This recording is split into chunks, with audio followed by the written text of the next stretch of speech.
What do you value the most? Think about material things or immaterial ones. The latter plays a role in what motivates us in life, how we can relate and interact with others. This requires paper, small sticky post-its, markers or pens, and beans or any other small objects that will represent money. The game can be played by two people, a parent and child, or the whole family can be involved. Tiny children are less able to tell what is valuable to them, or it is changing so rapidly, so this game is mostly suitable for upper primary school students and up. As a first step, everyone should take paper and writing utensils and then individually write down on paper 10 things that you consider valuable in life. This can be any of your material possessions, but generally anything you have and are grateful for. When you have all 10 words or phrases, rank them from 1 to 10. Next, discuss the top 5 things you wrote down and find a match. Have a designated player draw a house on a sheet of paper.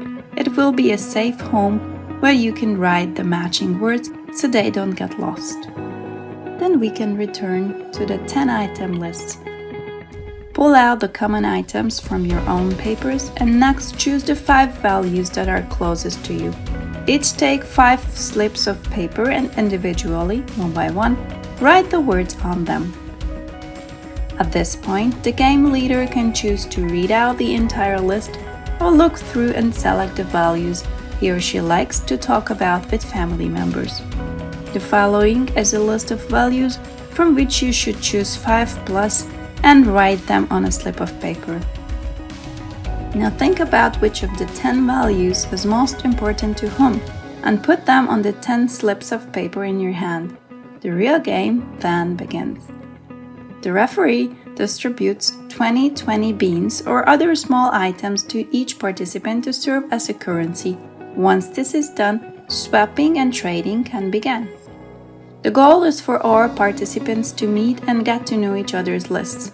If there is an item that is less sympathetic, but their partner has a car that is much closer to the player's heart, they can swap or trade for beans.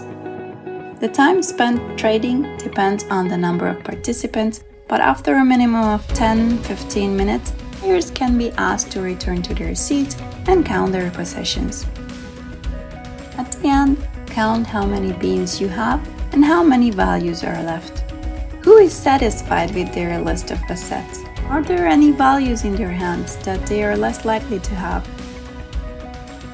These questions can also be linked to scaling. For example, show the number of beans with a hand, and the higher you show, the more beans you have. Another way of scaling is to represent numbers on fingers. A measure of satisfaction can be shown by pointing a thumb like a sign. In the final section, it is worth asking how they felt about listing the values and then playing the game.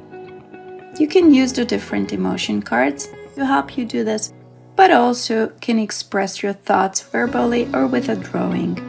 An interesting question might be, whoever has collected the most beans, does he or she prefer material goods in life overall? What are the pros and cons of this?